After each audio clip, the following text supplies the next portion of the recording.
Hello, Mike here with you, Centralia Area Historical Museum. Just want to do a little intro to this video. I had the pleasure and the privilege when I came out of college, worked for the local radio station, to work with the man, the myth, the legend, Bill Niepoetter. For those of you that knew him, he was a guy you could just listen to him talk for hours about the things he had seen and done and covered in his life. So when I started here at the Historical Museum, one of the things I found was an audio recording he had made of the mine disaster. It basically was kind of like a report of like the first 7 days of the mine disaster and then some of the days that followed afterwards. And I wanted to be able to share that with all of you. So what I did was I put it to video. Now I've added his audio and then I just went and I found, through the tons of pictures that we have in our archives, I've just tried to add to it. So I hope you enjoy. It was fun putting it together. So, let me know in the comments if you liked it.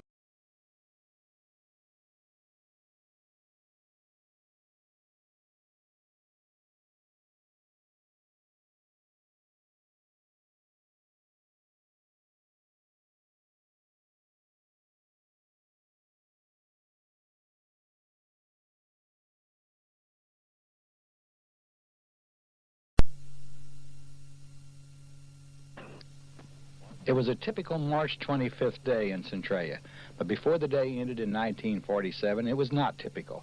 School had just let out, and Centralia students shivered on a day when the thermometer ranged from 24 to 42 degrees. About 3:27 p.m., Centralia began its longest and darkest week in history. The number 5 mine at Womack exploded, and for 7 days, this city was the focal point of the nation's news. Fred Hellmeyer, electrical foreman, tells us of the events below. When we had that power failure, that was when the explosion happened. And the power came back on because after the explosion, it broke the cables in two, and the power could be restored. And we waited a while, and we could smell powder smoke. Well, we didn't know whether it was some powder that had went off or if it was an explosion. So we waited around, and finally I sent one of my men that were in the motor room. That's Preacher Palachi. We called him Preacher. His name's Sestamo Palachi. I sent him down to the air shaft. The mine manager had already went down there. And he said, it's so bad we can't get down there. He couldn't get down there. I said, well, if it's that bad, we better get out of here. So we had some men there in the motor room that had finished their shift from the inside. And we went down at the bottom and stopped the hoist. I stopped the hoist. They had to hoist 4 cars before they could clear the cage. Some 142 miners were below the surface, a depth of 540 feet. It was quitting time, and some were making their way to the main shaft or getting ready to catch a ride-out car. Earl Wilkinson recalls the next events. We was coming out on the motor. We just got on the bottom, and when it happened, and I can remember just about what time and all. It's 3:27 when it happened, and we had a trip of coal, and the swing motors was behind us, and they all went out to the bottom, and Heine was my motorman, Heine Goforth, and he went to the bottom, and I stayed there for a minute. And boss, he come by, and he was going back inside. So I went down and asked 2 or 3 of them to come and go with me. And so me and Bill Merkel and Koppel and Peter Rabbit went back up there, and Bill Merkel went back up to the first west there, where the big trap door is. And he was standing in the kind of back towards the air course, but there wasn't no air. There was still dust coming out. Within a short length of time, Centralia mine officials, fearing the worst, started mine rescue tactics. They contacted the State Mines and Minerals Department, and squads from southern Illinois started their journey to Centralia. Meanwhile, down below, Wilkinson recalls how the drama began unfurling. When they got the power on, why, he wanted us to go back down to the 4th West Junction and pull the power. I don't know how far that is. That's over a good half a mile, I imagine. So me and Bill Merkel and Peter Rabbit and Copper went back down there. Well, when I got on there, I pulled the switches and the power come on. So I told them guys, I said, I'm getting a little sick. And I said, I can tell it. And I said, we're going to, and Bill Merkel said, me too. Said, I'll go with you. So Peter Rabbit and Koppel stayed. Well, Peter Rabbit wouldn't go inside, but Koppel, he wanted to go in and see if he could find his brother. Well, he didn't go over about, I'd say 400 feet, something like that, 500. And that's as far as he could get. That's where he died, right there. No one can accurately explain what happened next, but Hellmeyer theorizes. The mine opened up. Peabody bought the place. After it opened up, they found a shot. You know, a drill hole was tamped up and shot, but it was not undercut under the shot, so the shot had a chance to break the coal. And I made the remark once before about, I'm not going to say this, but it was more like water coming out of a fire hose. That's the way the fire came out of that hole with that much force. Well, there's already dust in suspension from working, and that shot stirred up some more dust and ignited it, which caused the dust explosion.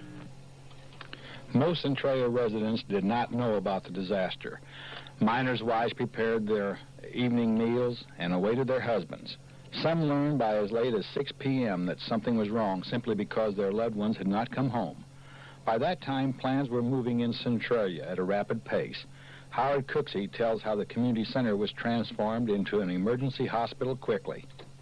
When I came out of my home, my father lived across the street from me, and my mother said there was trouble at number 5 mine. I was going to take my 2 sons. We were going down there, but I saw a couple of boys go by my home, and they had such a look in their eye that I knew something was badly wrong, and something told me to come to the community center, and that was at 5 o'clock in the evening. Just about 5, maybe 5 minutes till, something like that. I came up to the community center, and when I opened the front door, I heard the phone ringing.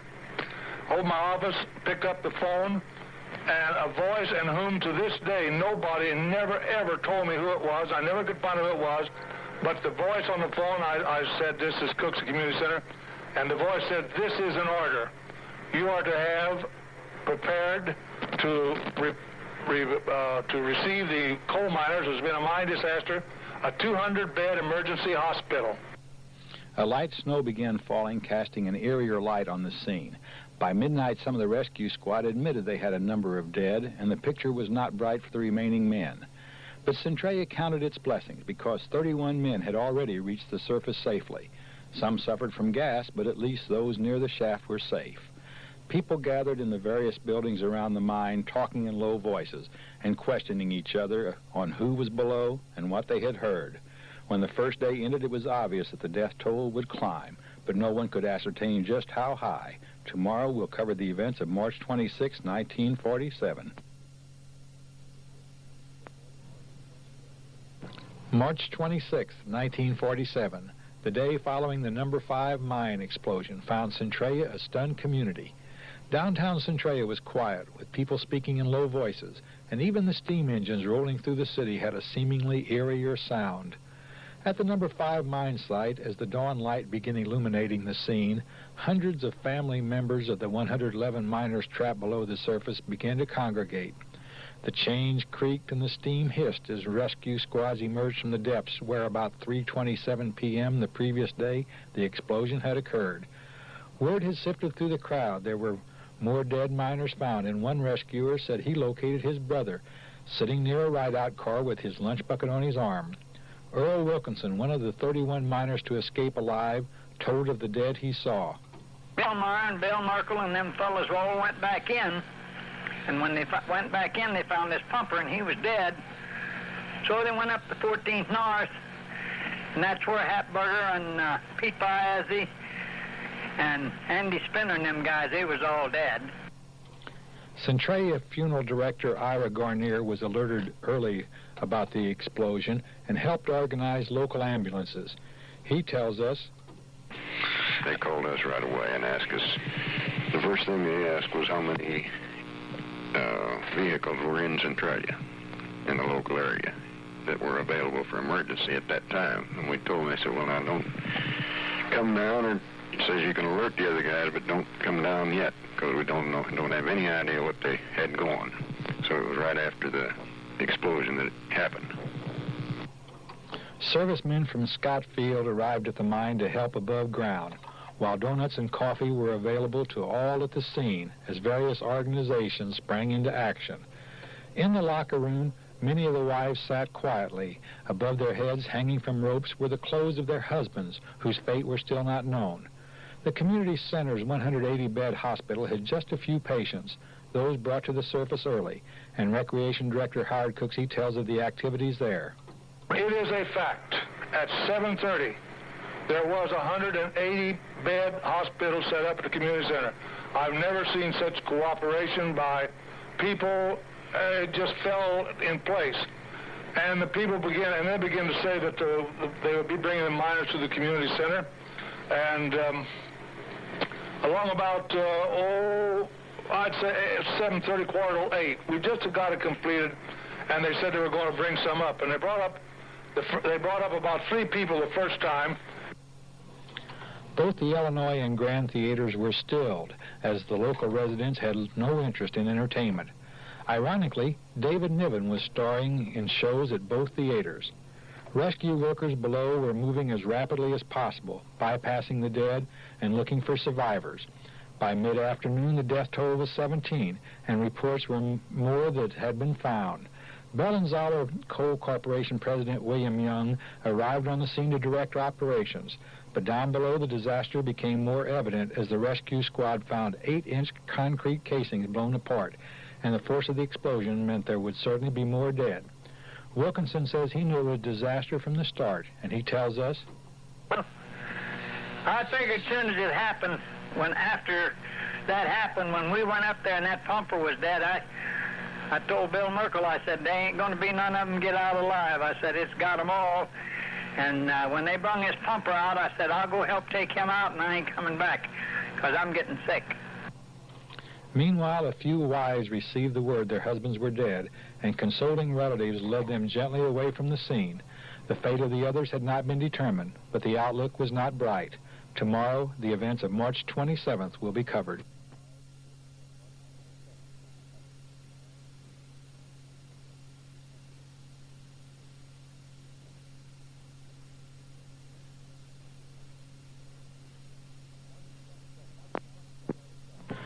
March 27th, 1947. The church bells tolled ominously in Centralia throughout the day, and the death toll from the March 25th number 5 mine disaster climbed to 35. 76 miners were still unaccounted, and the community continued its longest week in history. Years after the mine disaster became history, families remembered the work of the neighbors, civic organizations, and outsiders. The Red Cross seemed to be everywhere, bringing meals to the families of the miners, helping to notify next of kin and doing the tasks needed. Lieutenant Colonel Charles McMacken of Salem was put in charge of Army personnel here, and he tells us, I was assigned to 5th Army Headquarters and in Chicago, and was field operations officer for the Illinois recruiting district. I was in Springfield on business for the recruiting district, and was called by the Chief of Staff of 5th Army and told to proceed to Centralia and take charge of all the Army troops that were to be assigned, or that I thought should be assigned, to a mine disaster that had just occurred in Centralia. At the mine, the rescue squads continued their untiring work. Mules, which were no longer used in mines, were recalled to service, as the rescuers feared electrical equipment could set off another explosion. Most of the wives had left the scene, returning to their homes to await word. There was still hope for the men below, but that hope was fading with each passing hour. Even the telephone company was extremely busy, and Louise Gordon recalls those first hectic days. Well, I mean, the whole thing just lit up like a Christmas tree. It was just solid mass of lights. People calling in, you know, trying to find out and calling their friends and relatives and so forth, you know. And we all had to work overtime. I think, if I remember right, I worked over about an hour and a half overtime. Most of us did. 18 bodies were removed from the mine, and they were now broken and bruised. The first dead removed all died from gas, but now the rescuers knew the explosion was a powerful force. Word reached the outside of the letter written by miners more than a year before, asking the state of Illinois to save their lives because of the unsafe conditions in the mine. The letter also proclaimed the innocence of State Mine Inspector Driscoll Scanlon because he had attempted to inform state officials of the impending disaster. The first of the dead brought to the surface were prepared for burial, and before the long ordeal was over, the digging of graves could have become a problem except for the work of one union group. Funeral director Ira Gornier tells us, The hod carriers went in and opened old graves. I'm not mistaken. I'd have to check back on the books, but they did it at a very minimum cost. By mid-afternoon, 4 more were found dead below, and Kavanaugh's garage on East McCord was pressed into service as a temporary morgue. Volunteers stepped forward to help in identifying the dead, and their task was a seemingly endless one. Charles McMacken recalls the help he received from Dr. Herbert Levine, the local Red Cross, and residents. He tells us, I was there 3 days on that coordination, and then the civilian authorities were able to take over, and the bodies were then were claimed by the families and were sent to the local funeral directors. Centralia was not alone in its grief because many of the miners lived in nearby communities. The scene in Centralia was repeated at Beckemeyer, Sandoval, Odin, Junction City, DuBois, and the other towns. But again, there was hope as the rescuers eyed the possibility of one work crew 3.5 miles from the shaft who may have retreated into the depths of the mine and found safety. In Washington, D.C., the Federal Mines and Minerals Division reported it had been checking on a number of violations at Number 5 that could have caused the disaster. It was not much consolation to learn that division had been looking at those reports for 5 months. 35 known dead by evening, and the search went on. Tomorrow, we will cover the events of March 28, 1947. March 28, 1947. That day was one of despair, hope, sadness, and disgust for Centralia. By 3:30 p.m., 72 hours had passed since an explosion ripped through the Number 5 mine at Womack. In the early hours of the day, despair was obvious because hope was fading for the trapped miners 540 feet below the surface. There was also confusion, as Louise Gordon of the telephone company tells us. First thing I thought was my dad, too, because I didn't know that he didn't go down, you know. And, of course, a lot of the others had relatives, and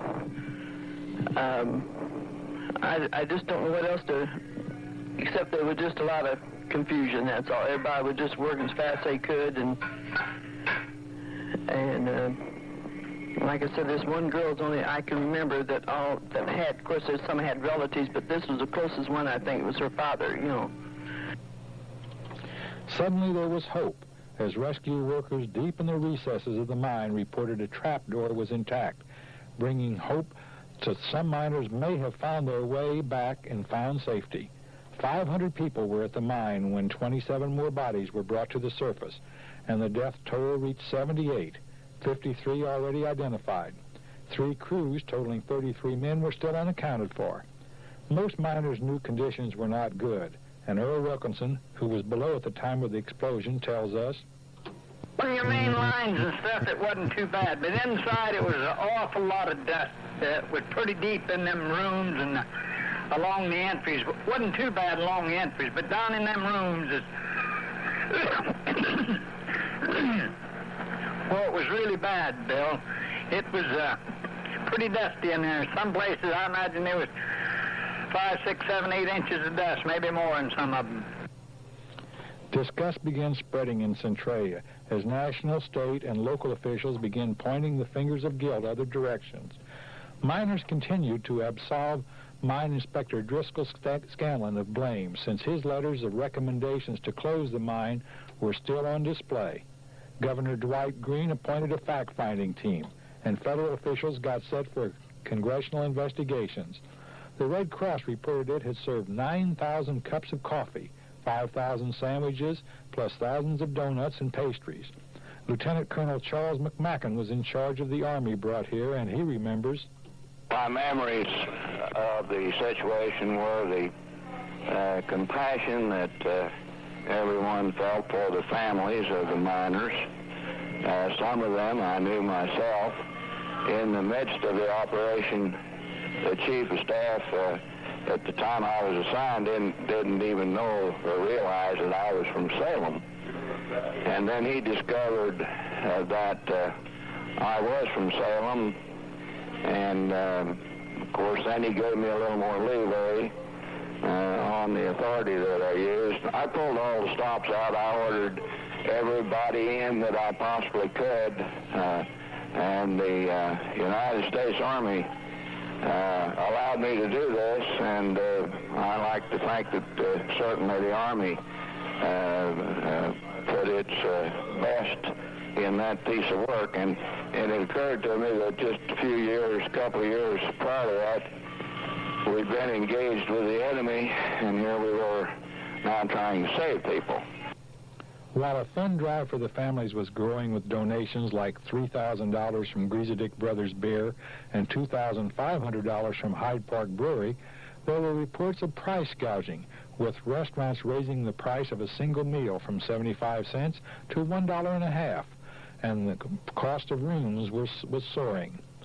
75 Albany blankets were reported taken from the mine shaft. 3 miles back in the mine, rescuers moved as rapidly as possible, hoping to find a 14-man crew that may have escaped the blast. The going was slow through the 20-foot wide entries that were only 7 feet high. More evidence of the explosion's force was found, with railroad cars upended, equipment ripped loose, and battered bodies. In Washington, John L. Lewis, head of the Miners Union, said the Centralia miners were murdered by negligence. Mines throughout the nation prepared for a week's closing in mourning, and state officials closed many mines to check on safety conditions. But in Centralia, the residents knew it was too late to help the 111 men who were below when the explosion occurred. The only hope was for the one crew, and rescuers pushed on, hoping against hope, to find them alive. Centralia began burying its dead. The political overtones began emitting throughout the nation, and Centralia's longest week was coming to a close. Tomorrow, the events of March 29th will be covered.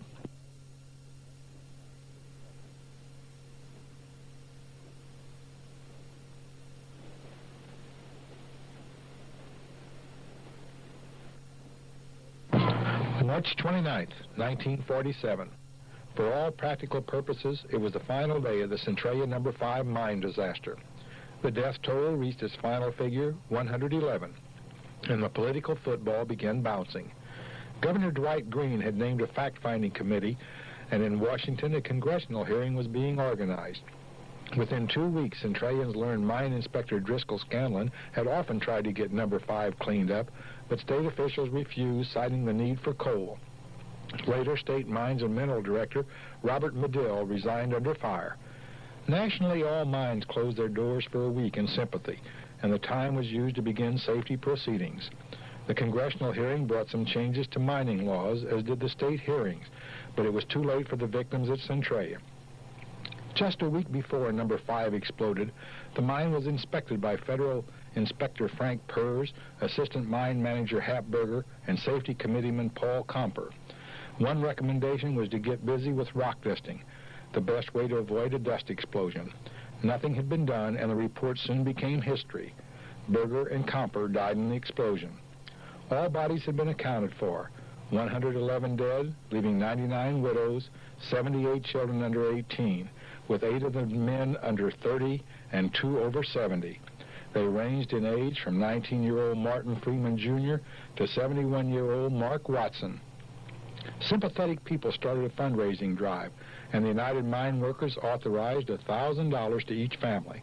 Later, the Bell and Zoller Coal Company was found guilty of negligence and was assessed a fine of $1,000, or about $10 for each man who died.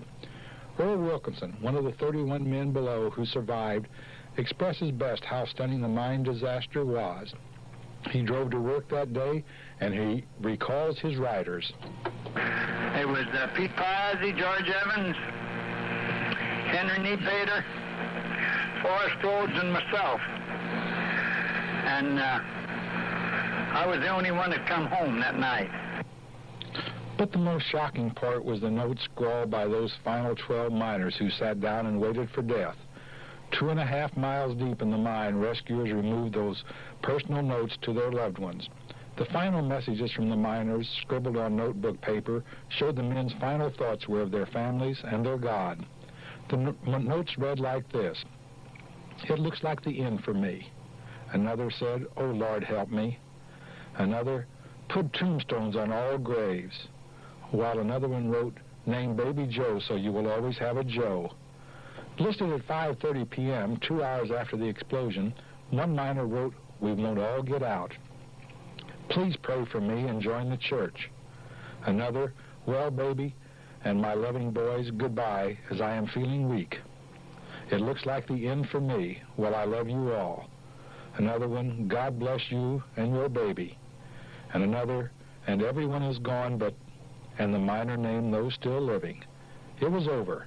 The disaster total was complete, and the families began picking up the pieces, and Centralia and the area moved forward after the worst week in the city's history. From the second the mine exploded on March 25th until the final hearing was held, Centralia was the focal point of the nation. In the end, it was a disaster that could and should never have happened, but it had, and Centralia was left to bury its dead.